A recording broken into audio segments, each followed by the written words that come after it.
नमस्कार। आज हम अन्नमय कोश की जागृति आहार शुद्धि से किस प्रकार की जा सकती है, इस विषय पर परम पूज्य गुरुदेव पंडित श्रीराम शर्मा आचार्य जी के विचारों को आपके समक्ष प्रस्तुत कर रहे हूँ। आइए शुरू करते हैं। अन्नमय कोश को जागृत करने की अनेक पद्धतियां हैं।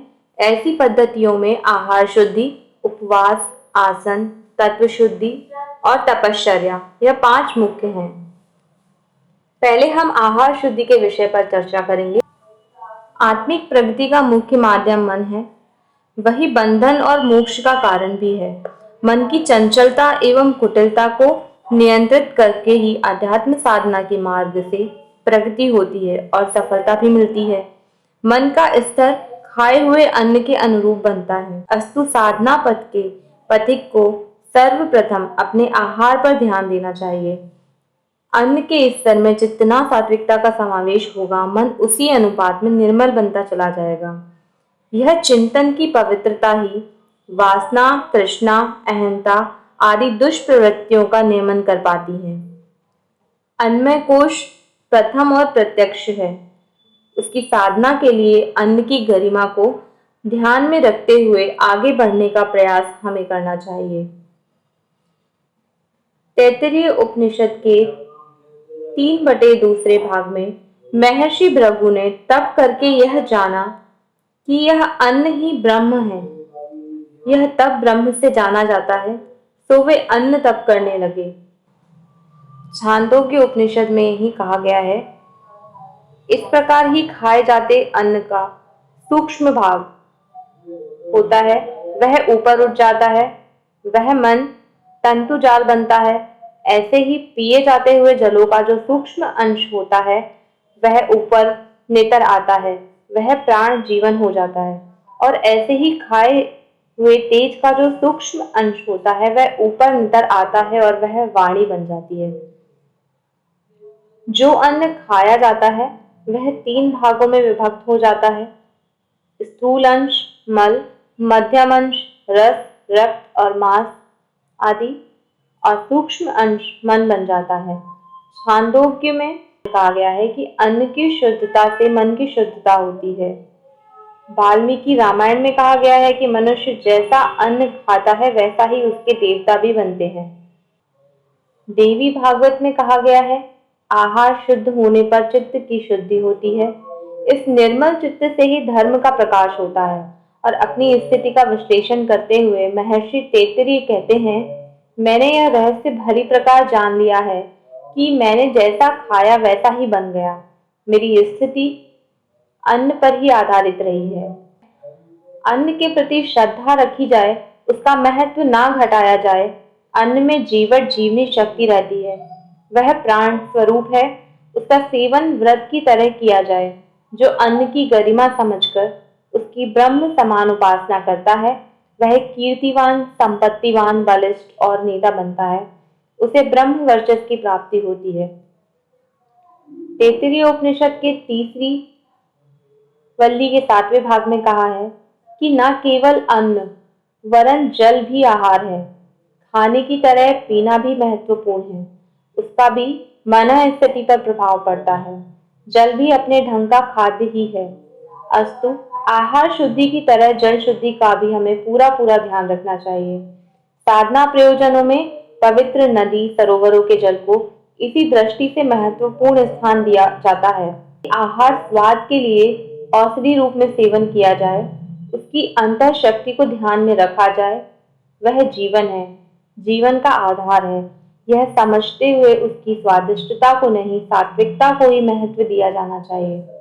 अविधि पूर्वक सेवन किया गया अभक्ष आहार उल्टा प्राणी को ही खा जाता है, उसके लिए विपत्ति का कारण बनता है।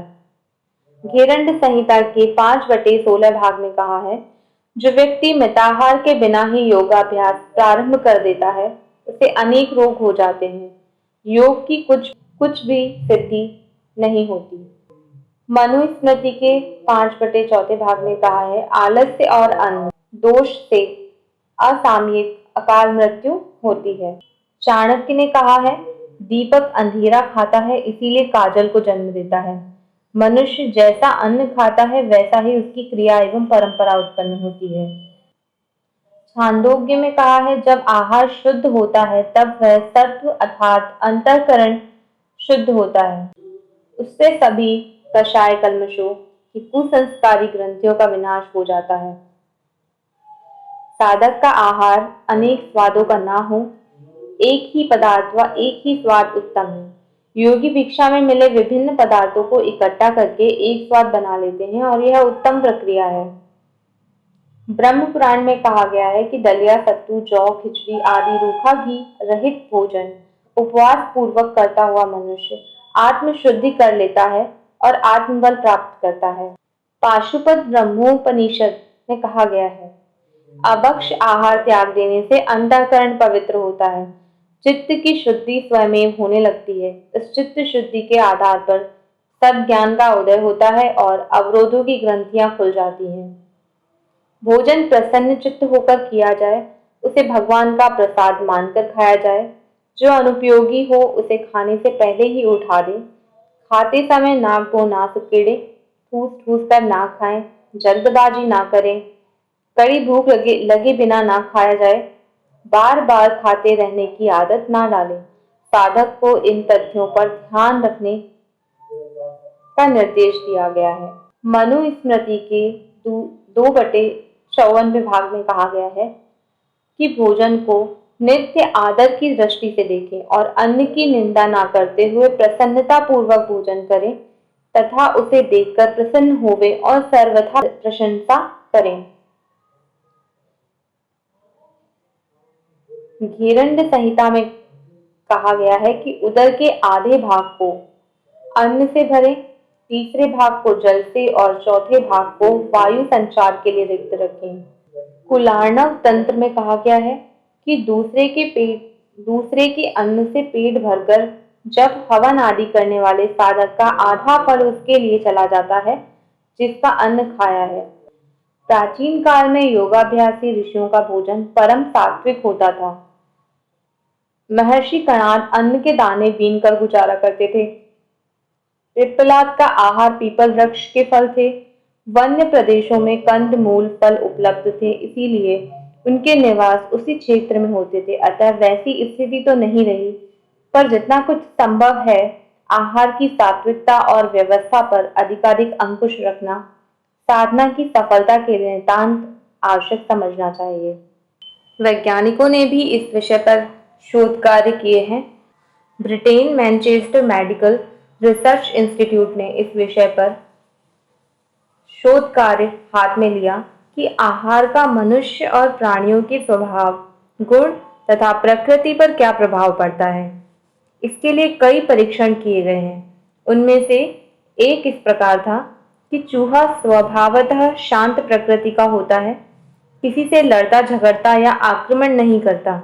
प्रयोगशाला में पाले गए चूहों में से एक को निकाला गया और उसे सामान्य आहार न देकर मिर्च मसाले तथा मांस और नशीली चीजों से बना आहार दिया गया। यह आहार लेने से पूर्व तक चूहा बेहद शांत था, पर इसके कुछ ही घंटे बाद वह उद्दंड और आक्रामक बन गया। उसे वापस पिंजरे में छोड़ा गया तो पिंजरे के दूसरे चूहों को उस अकेले ने इस बुरी तरह सताया कि चूहे लहूलुहान हो गए। इसके बाद उसी चूहे को दूसरी बार सरल, शुद्ध और सात्विक भोजन दिया गया। इस पर भी पिछला प्रभाव तो बाकी था, किंतु चूहा अपेक्षाकृत शांत था। कई बार साधारण खाना लेने के बाद चूहा अपनी वास्तविक स्थिति में आ गया। इस तरह के सैकड़ों प्रयोगों द्वारा इस निष्कर्ष पर पहुंचा जा सका कि जो कुछ खाया जाता है उससे शरीर का पोषण ही नहीं होता, बल्कि लिया गया भोजन मनुष्य के व्यक्तित्व को बनाने में भी असाधारण भूमिका निभाता है। आत्मविज्ञान की दृष्टि से स्थूल शरीर और कारण शरीर के समान आहार के भी 3 प्रकार और 3 स्तर होते हैं, जिन्हें सत, रज और तम कहा जाता है। आहार के तम अंश में रक्त मांस बनता है, रज अंश में मस्तिष्कीय क्षमता प्रभावित होती है और सत अंश भावनाओं का निर्माण करता है। योग शास्त्रों और साधना ग्रंथों ने अंतःकरण को पवित्र एवं परिष्कृत करने के लिए सात्विक आहार ही अपनाने को कहा है। गीता में भगवान कृष्ण ने सात्विक, राजसी और तामसी आहार की सुस्पष्ट व्याख्या भी की है तथा शरीर, मन और बुद्धि पर उसके पड़ने वाले प्रभावों का भी स्पष्ट विवेचन किया है। आत्मिक प्रगति के आकांक्षी और साधना मार्ग के पथिकों के लिए इस बात का निर्देश दिया गया है कि सात्विक आहार ही अपनाया जाए और उसकी सात्विकता को भी भावनाओं का संपुट देकर आत्मिक चेतना में अधिक सहायता दे सकने योग्य बनाया जाए। प्रत्यक्ष रूप में यदि आहार का मस्तिष्क और स्वभाव पर क्या प्रभाव पड़ता है यह देखना हो तो नशों के रूप में देखा जा सकता है। हल्का सा तेज नशा मस्तिष्क पर अपना कैसा प्रभाव छोड़ता है यह सुस्पष्ट है। मिशिगन विश्वविद्यालय के जीवशास्त्री ने मस्तिष्क पर आहार का प्रभाव जांचने के लिए मनुष्येतर प्राणियों पर भी प्रयोग किए। जीवशास्त्री डॉक्टर बर्नार्ड एग्रानॉफ ने अपने प्रयोग के दौरान मछलियों की खुराक में फेर बदल कर उन्हें चतुर और भुलक्कड़ बनाने के सफल प्रयास किए। डॉक्टर बर्नार्ड के अनुसार आहार में प्यूरोमाइरिन नामक प्रोटीन मात्रा के घटने बढ़ने से मस्तिष्क की क्षमता भी घटती बढ़ती है। 10 वर्षों तक लगातार प्रयोग और परीक्षण करने के बाद कैलिफोर्निया यूनिवर्सिटी के मनोविज्ञानी रिचर्ड थॉमसन इस निष्कर्ष पर पहुंचे कि बुद्धि देवी वरदान नहीं, उसे मानवीय प्रयत्नों से घटाया या बढ़ाया जा सकता है। इस प्रयोग श्रृंखला में उन्होंने कुत्तों, बिल्लियों, चूहों और बंदरों को भी शामिल किया और प्रतिपादित किया कि अन्य शारीरिक परिवर्तनों के समान ही आहार द्वारा मस्तिष्क की क्षमता में भी हर स्तर का परिवर्तन कर सकना संभव है। मिशिगन विश्वविद्यालय के ही प्रोफेसर जेम्स मैकानेल ने तो अपने प्रयोगों द्वारा यह भी सिद्ध कर दिया कि आहार में हेरफेर करके स्मरण शक्ति और संवेदनशीलता को भी कम ज्यादा घटाया बढ़ाया जा सकता है। आहार की स्थूल और सूक्ष्म शक्ति जो शरीर और मस्तिष्क को प्रभावित करती है, कारण शक्ति उससे भिन्न स्तर की है। कहना ना होगा कि भावना क्षेत्र शरीर और मस्तिष्क से भिन्न और बढ़कर है। इसी के आधार पर गुण, कर्म, स्वभाव को दिशा मिलती है और उससे समूचे व्यक्तित्व का निर्माण होता है। जो व्यक्ति शरीर से बलवान है, कोई आवश्यक नहीं कि वह मस्तिष्क से भी बुद्धिमान हो। उसी प्रकार बुद्धिमान व्यक्ति भावना स्तर पर उच्च स्थिति संपन्न हो, यह आवश्यक नहीं है। शरीर से बलवान और मस्तिष्क से बुद्धिमान होने पर भी कोई व्यक्ति भावना स्तर पर गया गुजरा हो सकता है और निकृष्ट कोटि का दुष्ट जीवन जी रहा हो सकता है। ऐसे व्यक्ति अपने दोष दुर्गुणों के कारण पग पग पर ठोकरें खाते हैं और प्रतिभा संपन्न होते हुए भी असफल जीवन जीकर रोते कलपते रहते हैं। इसके विपरीत अपेक्षाकृत सामान्य स्वास्थ्य और साधारण बुद्धि के लोग परिष्कृत भावना के कारण महामानवों की स्थिति में जा पहुंचते हैं और वंदनीय स्थान प्राप्त कर लेते हैं। पिप्पलाद ऋषि ने इसके लिए पीपल के फल खाकर निर्वाह किया था और इसी कारण पिप्पलाद ऋषि कहलाए। औदुंबर ऋषि का नाम भी इसी आधार पर पड़ा है कि वे औदुंब फल यानी कि गूलर का फल खाकर ही अपनी जीवन यात्रा चलाते थे। केवल मूंग ही खाकर निर्वाह करने के कारण मोदगल ऋषि का नाम मोदगल पड़ा। यह खाद्य पदार्थ भी विशिष्ट उपचारों से अभिमंत्रित किए जाते थे ताकि उनकी कारण शक्ति विशिष्ट रूप से उभर कर आ सके। आज मैं अपनी बात को यहीं पर समाप्त करती हूँ। इस वीडियो में हमने अन्नमय कोश का जागरण आहार शुद्धि द्वारा किस तरह किया जाना चाहिए ये जाना। आने वाले वीडियो में हम आहार संयम द्वारा अन्नमय कोश का जागरण किस तरह किया जाना चाहिए इस विषय पर बात करेंगे। अगर आपको हमारा वीडियो पसंद आया हो तो हमारे चैनल को सब्सक्राइब करना ना भूलें। वीडियो को लाइक करें, शेयर करें ताकि यह जानकारी अन्य लोगों तक भी पहुंच सके और किसी अन्य जानकारी के लिए हमें नीचे कमेंट बॉक्स पर कमेंट जरूर करें। धन्यवाद। नमस्कार।